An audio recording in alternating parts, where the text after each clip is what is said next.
Olá pessoal, eu sou Amanda, estudante do Instituto Federal e aluna do curso de Geografia. Eu estou no PIBID e hoje eu vim aqui falar com vocês sobre domínios morfoclimáticos. A gente vai continuar vendo um pouco sobre 3 domínios, né? Os domínios das araucárias, as pradarias e a caatinga. Na semana 1 eu trouxe uma abordagem geral do que eram os 6 domínios e mais as faixas de transição. E hoje a gente vai falar especificamente sobre esses 3. Então a gente vai começar a falar sobre o domínio morfoclimático da caatinga. A gente trouxe os aspectos gerais na semana 1. Hoje, na semana 3, a gente vai trazer os aspectos específicos da caatinga e de mais 2. O que a gente pode começar a falar? Caatinga é um bioma, né, que ocupa 10% do território nacional. A gente sabe que ele se localiza no Nordeste brasileiro. É uma região seca, de clima semiárido, com baixa pluviosidade, ou seja, só chove em determinadas épocas do ano, não são chuvas constantes, né?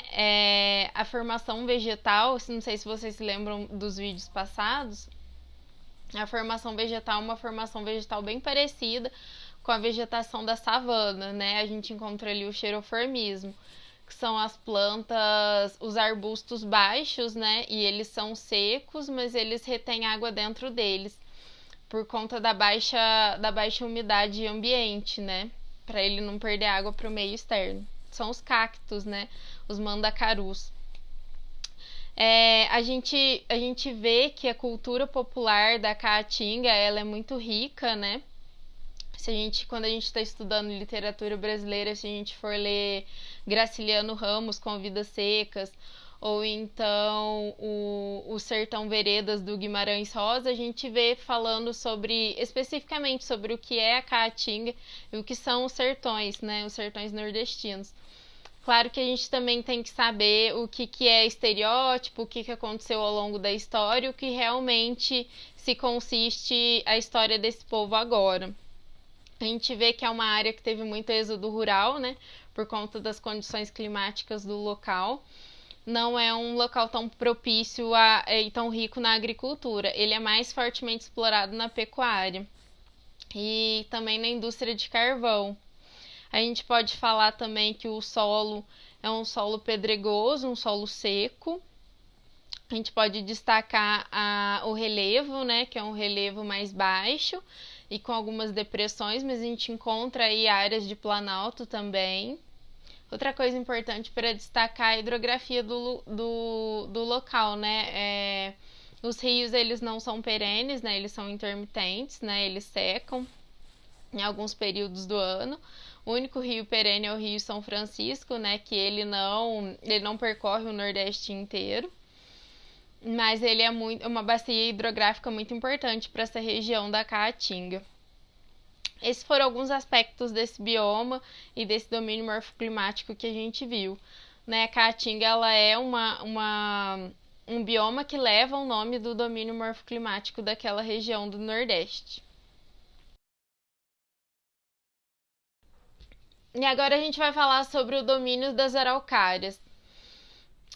Não sei se vocês se lembram, o domínio das araucárias levam esse nome por conta das matas de araucária, né, que fica nessa região onde foi denominado, né, que fica no sul do Brasil, onde tem a ocorrência dessas matas, que são as coníferas, né, que são os pinheiros, que a gente conhece popularmente. O clima dessa região é um clima subtropical, né? Uma região mais temperada em termos de Brasil, porque o Brasil é um clima tropical, uma temperatura mais quente, e a região do sul é um pouco mais fria, né? Na temperatura um pouco mais amena. Como eu disse, o clima lá é subtropical. Há ocorrência desse tipo de relevo em alguns pedaços do sudeste, mas a predominância maior é no sul do Brasil. Alta pluviosidade, né? As duas estações são bem marcadas, tanto o verão como o inverno, né? E com as duas estações de transição, o outono e a primavera. A gente pode destacar os planaltos na região serrana, né, das araucárias. É uma área que o solo de terra roxa ele é um solo muito fértil, então é uma área de muita especulação agropecuária. Tanto que a gente vê no sul do Brasil tem muita fazenda, né? Muita fazenda agrícola, muita fazenda de gado. Só que foi uma região muito desmatada ao longo dos anos, né? E tanto que a ocorrência de formação natural naquele lugar, né, nessa região, é só de 3% de vegetação. A gente não tem nenhum rio famoso, né, para destacar de bacia hidrográfica. A gente tem a bacia do Rio Paraná, não é nenhum rio São Francisco, nem nenhum rio Amazonas, que todo mundo conhece, mas é o Rio Paraná, que é uma bacia hidrográfica muito importante, inclusive aqui na nossa região, né? Uma curiosidade para se destacar das matas de araucárias é que essa formação vegetal do lugar ela é bem resistente às altas chuvas, né? As chuvas muito rigorosas. Como as estações são bem marcadas, no verão chove bastante. Por isso, inclusive, que o solo dessa região é mais fértil, né? E essas florestas de pinheiros, elas são. A formação vegetal dela é bem resistente ao alto volume de água, né? Ao alto volume de chuvas. Agora a gente vai falar sobre as pradarias, né? O que a gente pode destacar de características nas pradarias? As pradarias é um domínio morfoclimático que fica no sul, no extremo sul do Brasil, né? Ali na divisa com o Uruguai, né? No Rio Grande do Sul. E dos aspectos principais, a gente pode ver que o clima lá é um clima subtropical, né? Lá faz mais frio, uma temperatura mais amena. E as duas estações do ano, elas são bem marcadas, né? O verão chove bastante, o inverno é um inverno bem rigoroso. A formação vegetal, a gente pode destacar as plantas herbáceas, né? Vegetação rasteira, as gramíneas. É um tipo de solo escuro, né? Um solo bem fértil, é um solo que favorece a criação de gado, a exploração pecuária também. E por conta da formação de relevo também. O relevo é planície, diferentemente das araucárias, que é um terreno mais acidentado e mais planaltos. Nas pradarias, ali nos pampas, a gente vê um relevo mais reto, né? De planície. E apesar da formação vegetal ser uma formação vegetal mais simples, naquela área há grande biodiversidade em termos de animais, de espécies de plantas também nativas daquela região. Só que com a grande exploração daquela região, a gente vê que a formação natural ali só tem 2% de vegetação restante na ocupação de todo o território nacional. A gente pode destacar ali também o clima seco da região e a hidrografia é a bacia do Rio Uruguai. Como eu já disse, ali o Rio Grande do Sul faz fronteira ali com o Uruguai. E esses foram os destaques do domínio morfoclimático das pradarias. Agora a gente vai ver um pouco sobre os exercícios do PET. Eu vou ler com vocês e vou ajudar vocês um pouco na interpretação desses exercícios. Então vamos lá, vamos começar as atividades do PET. Exercício 1. Observe as imagens abaixo, depois preencha o quadro com os dados solicitados. Temos 3 imagens, A, B e C, e depois um quadro escrito domínio morfoclimático e ao lado outro quadro escrito principais características. Aí vocês vão falar, tipo, domínio letra A, qual é o nome do domínio e do lado as principais características.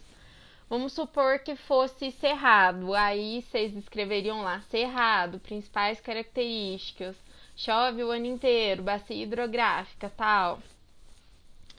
E assim sucessivamente, vocês vão fazer dos 3, né? Dos 3 segundo as 3 fotos. Para quem viu o vídeo, os 3 que estão na foto são os que a gente falou ao longo do vídeo, então tá bem fácil de fazer.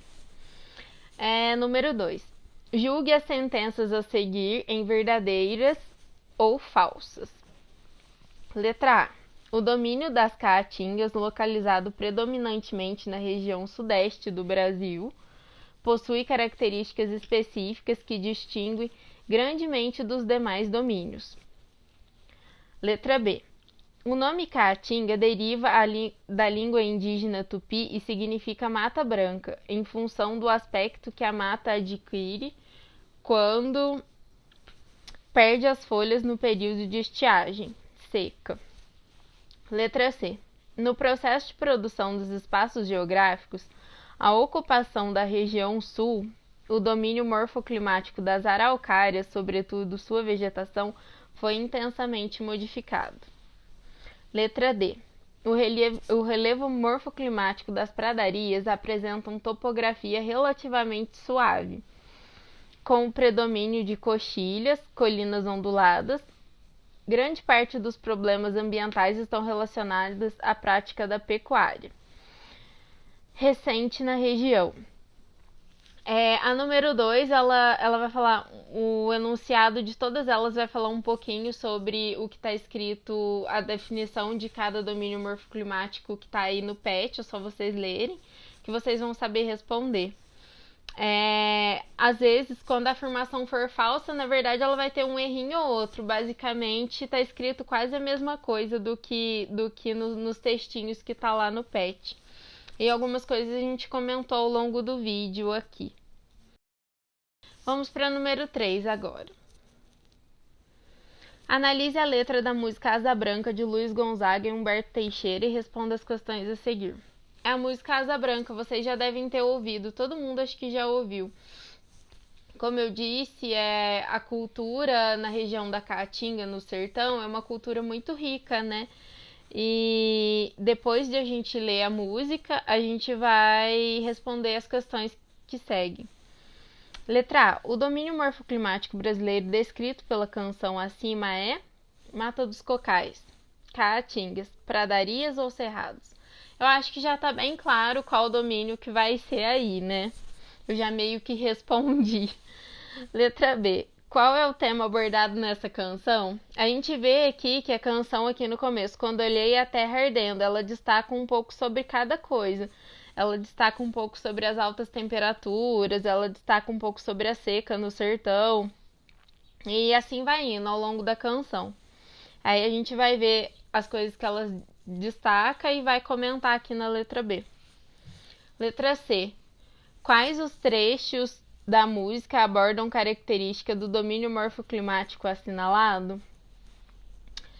E aí vocês vão destacar o trecho, né? Transcrever o trecho da música ali na letra C.